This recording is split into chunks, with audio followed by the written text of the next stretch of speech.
It's strong. It's a tremendous mitzvah. Oh, Yoel Michal, now ready to go.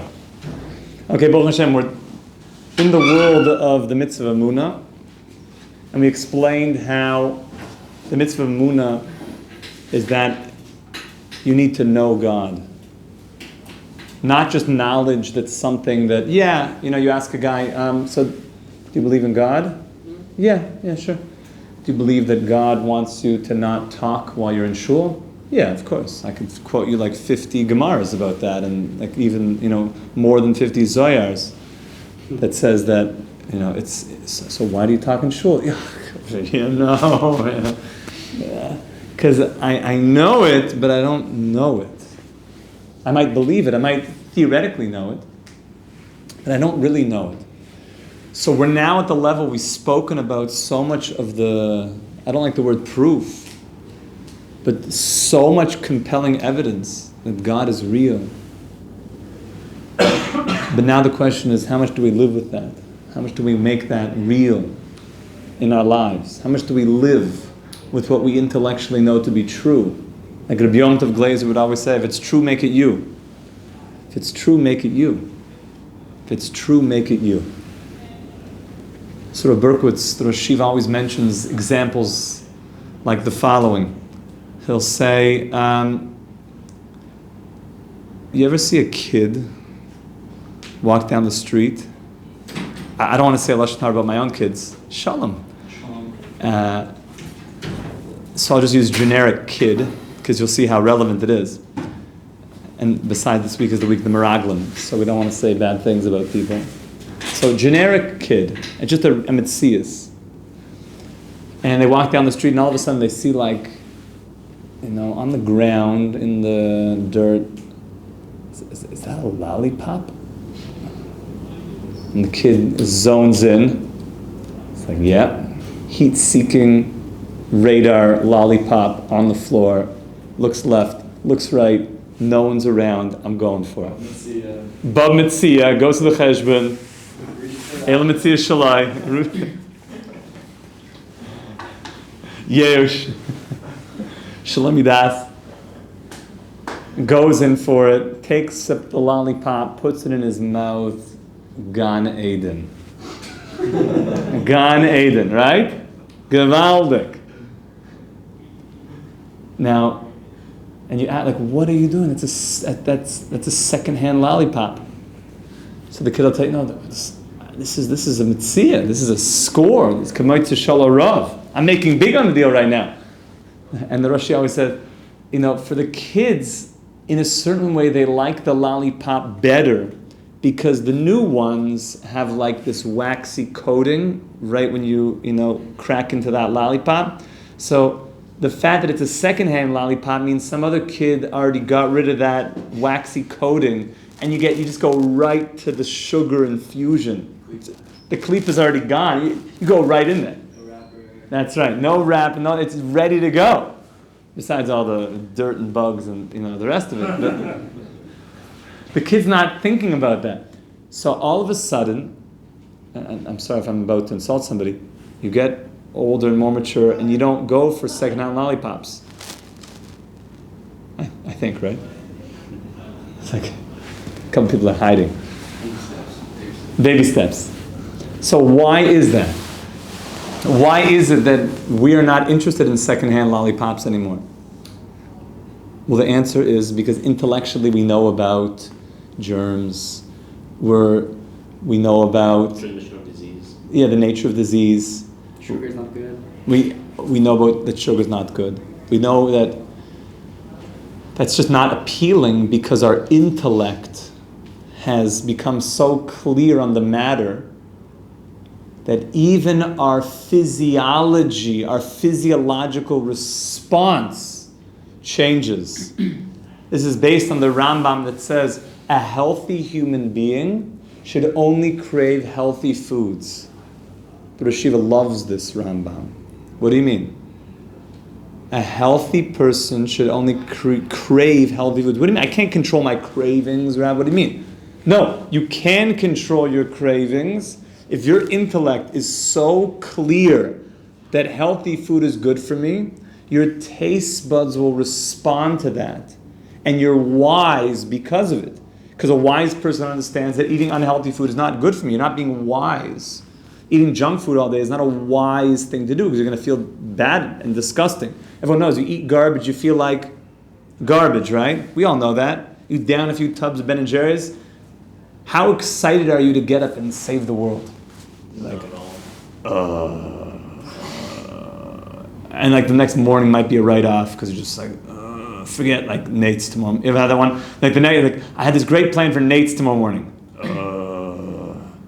Not tomorrow. We'll start the next day. You're so unwise. Meaning wisdom of living a healthy life should be so profound that it influences your actions and it even influences your physiology that your taste buds can change. And a person who's still craving junk food is not wise. It could be he knows, like, I know this is not good for me and whatever, I'm just doing it anyways. It means that he hasn't come to a state of wisdom. Our definition of wisdom is called integrated wisdom. That's how the Jew sees the world. You're not wise unless you actually follow through, that the wisdom comes into action. Moshe Weinberger tells a famous story of a certain modern day philosopher, a professor who was speaking to his class, and he was speaking about morals and ethics and being a moral person and not cheating on one's wife. And while he was giving the class over, he was sort of like jockeying with some of the students about how he himself is not faithful. And at a certain point, some of the students had the audacity or the courage to say, excuse me, you're lecturing us about ethics, but you yourself are not an ethical person. And his response is so famous and so important to know. His response is, was Einstein a triangle? The answer is no. Einstein knew everything about triangles, didn't make him into a triangle. I know everything about being an ethical person. Doesn't mean that I'm ethical. I know the information, but it doesn't translate into what I am and what I do. So for the Jew, we reject that entirely. Wisdom is only what we call integrated wisdom. Wisdom that integrates into our emotions, integrates into our actions. And back to belief in God. The belief in God is not enough that I know it. It's that it influences and integrates every single part of my life. Berkowitz always used the mashal. When a person's standing in the middle of the street and a car is speeding towards that person, the person doesn't say, Shalom Sam. The person doesn't say, I'm not in the mood to move out of the way right now. You know, like I'm just so not in the mood. Like, yeah, whatever. Like, I'm just not interested in doing that. Why is everyone laughing and smirking? Because, yeah, obviously, because the car is coming and it will, God forbid, kill them, that person. So, what do we say about that person? We say, yeah, you've integrated the knowledge that speeding cars kill people, and therefore you move. It's one, it's seamless, it's integrated. So we're talking about belief in God, and the demands, the Rambam especially in the Chinuch, have for us, is that the belief has to be so strong that it influences every single thing we do. And therefore, emunah is a constant mitzvah. A mitzvah that we are going over deeper and deeper and integrating deeper and deeper. So what are the ways that we do that? We just mentioned that the last two classes. We talked about how to make a religion, and then we talked about how to actually do one that makes sense. So we mentioned those concepts. Think about first cause. Where did the world come from? We spoke about the Mount Sinai experience. How would you pull off a lie of that magnitude? How do you convince 3 million people of something that didn't happen to them? And then accept the book that says that it happened. Unless you say it actually happened.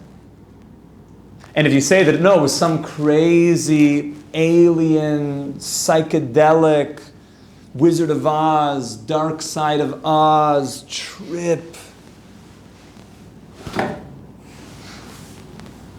And like black magic, gewaldig. So you say, why didn't anybody else try to pull that off? If you could pull it off naturally, why has no other religion attempted that? And therefore the thinking person says, wow, that is very compelling that this is actually what happened. This is actually true. Furthermore, a person should deeply think about the greatest tzaddikim in the world, the caliber of the tzaddikim in Klal Yisrael. The tzaddikim don't lock themselves away, they integrate themselves. Reb Chaim Kanievsky, Zatzal, his home was open. People saw him non-stop. The way he lived his life was totally integrated, devoted to God. You see the caliber of people. You go to Itchy Meyer's home, you just see what these people experience, what they live. It's not like they do a bunch of things and like when no one's looking, like, oh, thank God all the students have left. I like let out the beer belly and just like, smoke a J and just like really just chill and just bring out the bomb. You see absolute integration at every single level in stressful situations all the time. You consider what that means. People that are so big and also at the same time so sensitive to the needs of the community. You see the amount of kindness that we have in our communities. An unbelievable amount of kindness. You look inside the Torah and you see the promises that are made, prophetic promises. That how could a human being have written such promises? That if any one of those promises don't come true, then you debunk the entire thing. How could you promise that they're only going to have certain animals with fins and scales? How are you going to make promises that you're going to have people leaving their homes all over the land of Israel and then it not being ransacked? How can you make promises of a 7th year and a 6th year bumper crop for those who keep the sabbatical year? How do you make such promises? How do you design a people that will stay small? There will be anti-Semitism. They will be exiled from their land, and they will still stay together. What a horrible way to start a religion. That you're dooming them to anti-Semitism? How are we still here? Where does it say that they're doing things? The Torah, the Klal Yisrael will always be subject, that Esav will hate Yaakov, halachahi. Esav soines Yaakov. That we're going to be a nation that's going to be pursued for all eternity. Until Mashiach comes. What a horrible way to start a religion.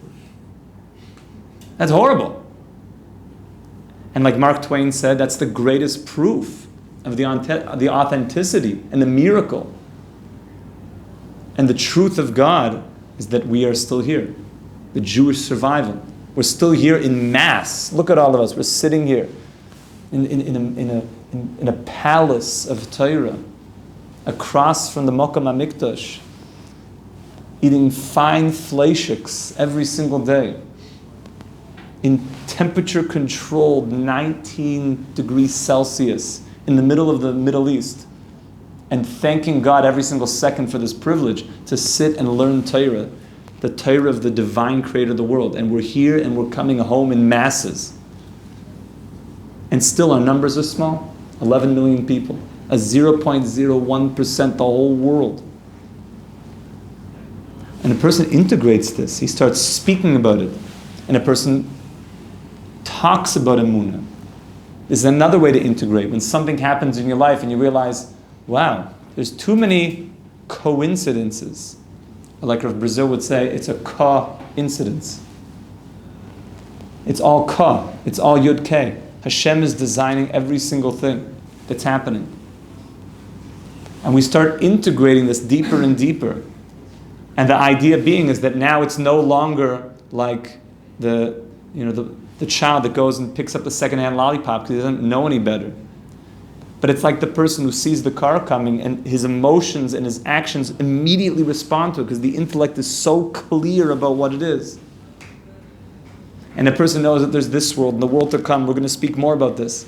So now we're sort of wrapping up, but we've never fully wrapped up. We're sort of wrapping up officially the first of the 6 constant mitzvahs, Emunah. And this is the beginning point of the other 5. Next time we're going to get into idol worship. Not that we're actually going to do it. Don't worry. We're actually going to refute it. And we're going to speak about how that's a constant mitzvah. There's a constant mitzvah to refute the idea of there being other gods. That there's any multiplicity, and we're going to dive into that together. So my dear friends, let's integrate this deeper and deeper, so much so that our very physiology changes. That our physiology is such that when a person wakes up in the morning, he's uncomfortable until he's put on tefillin. That happens, you'll see. That actually happens to a person. That as time goes on, if a person hasn't put on tefillin that day, there's I don't feel like set yet. Physically. If I haven't said Shema yet in the morning, and helping out with the kids and changing diapers and like today, so I was nervous and so I wasn't settled. Like I told my wife, I have to say Shema. Don't worry, I'm back with the oilam, I'm back with the kindlech, lunches, boom, boom, boom. I'm on it. I'm not settled. I need to say Shema. And each one of us starts growing in these things that you physically will change. To the point that when you see a dirty lollipop on the floor, you actually are disgusted by it. When you think about turning on and off a light on Shabbos, you're like, you recoil physically from the experience because it's so clear to you, the mitzvahs. We should be zeicher to this. Amen. Have a wonderful day, my friends. Kol Tov.